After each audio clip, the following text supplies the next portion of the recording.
Aisuchi, asentir, hacer eco, apoyar al otro asintiendo. En inglés se utiliza la expresión el lenguaje del cuerpo. Un campo creciente en las ciencias se dedica al estudio de ese lenguaje. Si bien se encuentra todavía en las primeras etapas de su desarrollo, cuando los expertos de ese campo de estudio analizan, por ejemplo, a una persona que tiene los brazos cruzados, concluyen que exhibe con claridad una personalidad agresiva, el idioma sin palabras, o sea, el que constituye los diversos movimientos o ademanes. Todavía no se ha desarrollado como campo académico. Aun así, ese idioma tiene raíces mucho más profundas en el ser humano que cualquier vocablo o palabra. Señala con certeza los vínculos que existen entre el kokoro, corazón, espíritu, esencia, y la sociedad. Los gestos tal vez revelan la dimensión más profunda en la psicología del individuo. Cuanto más inconsciente el gesto, tanto más cuidadosamente debemos observarlo e investigarlo. Al mismo tiempo, los gestos también son cultura, forman parte de una herencia cultural que pertenece a los diversos grupos de una sociedad. Un individuo tiene sus propios gestos y también los gestos que pertenecen al grupo y a la sociedad de los que es miembro. Así como los seres humanos establecen su comunicación a través del intercambio de palabras, de compartir y transmitir una cultura verbal, el individuo se transforma en ser social, miembro de la sociedad, y a través de su imitación inconsciente de los movimientos y los gestos de los demás. ¿A través de qué tipo de gestos expresamos los japoneses nuestra cultura y nuestro ser japonés? Para decirlo con mayor precisión, al hacer nuestra imitación mutua de los gestos, ¿qué tipo de cultura hemos creado? En principio me gustaría comentar gestos específicos según me vienen a la mente, considerar después qué significados le damos los japoneses en nuestra cultura. No tengo intención de establecer un sistema de gestos, un sistema de significados gestuales. Tampoco quiero sacar conclusiones apresuradas solo por la naturaleza tan altamente interesante del objeto de investigación. No es mi estilo hacer proposiciones grandiosas, decir cosas como generalmente los japoneses, y más allá de una cuestión de estilo, no sería de ayuda para mis investigaciones. Parece más productivo escoger gestos específicos y en relación con cada uno hacer preguntas como ¿qué tipo de gesto es? ¿Qué significa ese tipo de gesto? Y presentar luego los hallazgos. Tal vez no encuentre respuestas verdaderas. Es posible que solo tengamos preguntas, en otras palabras, que nuestra única capacidad sea la de formular preguntas.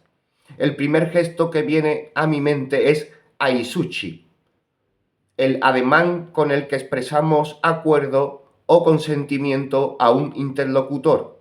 Me atrae, ante todo, el interesante aspecto metafórico de la palabra. Según el Kojien, aisuchi es la acción de dos herreros que pegan martillazos concurrentes, recíprocos, mientras trabajan juntos. Hoy en día los sonidos placenteros de los martillos de los herreros, unos detrás del otro, han desaparecido de nuestra vida cotidiana. Así también sucedió con las alegres escenas de personas que en conjuntos muelen y amasan el arroz para la tradición del Año Nuevo de Muchitsuki, la producción comunitaria de la torta de arroz.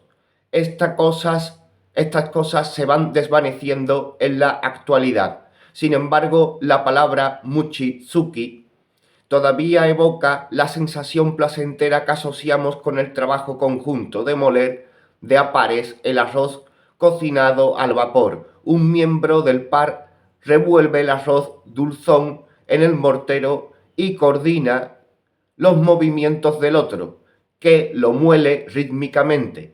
La persona que revuelve, supongo, hace una tarea más placentera que el compañero que va moliendo el arroz con la mano del mortero. Parecería que la parte pasiva o subordinada del trabajo es la más difícil y a su vez la más placentera.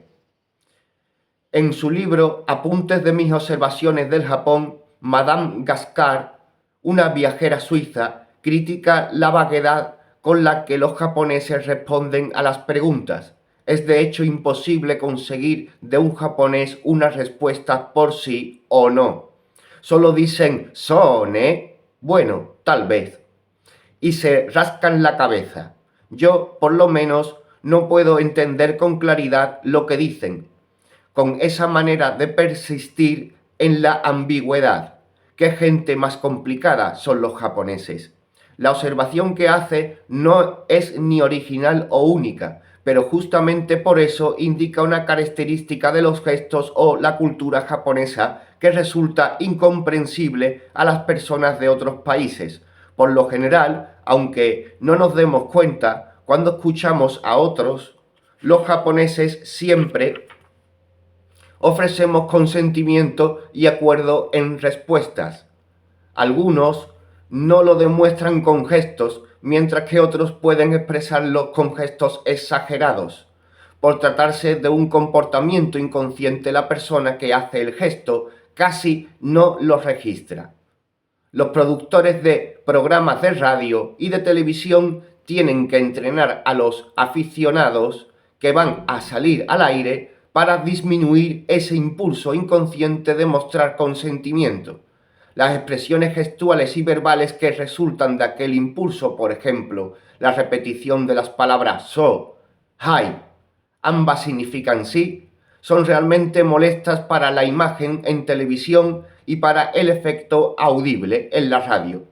Para el observador objetivo, estos gestos parecen reflejar una actitud de simpatía casi incoherente. Digo observador objetivo e incluso aquí mi propia mirada, como si yo fuera un ajeno, tanto como un europeo. Consideremos esta situación: un empresario extranjero viaja a Japón para llevar a cabo ciertas negociaciones comerciales. Empieza a presentar su propuesta con gran entusiasmo y convicción. Su entusiasmo deja una impresión muy fuerte en nuestra sensibilidad. Y en respuesta a ello, a esa voluntad del empresario japonés hace un gesto de consentimiento, inconscientemente sin pensar en lo que significa.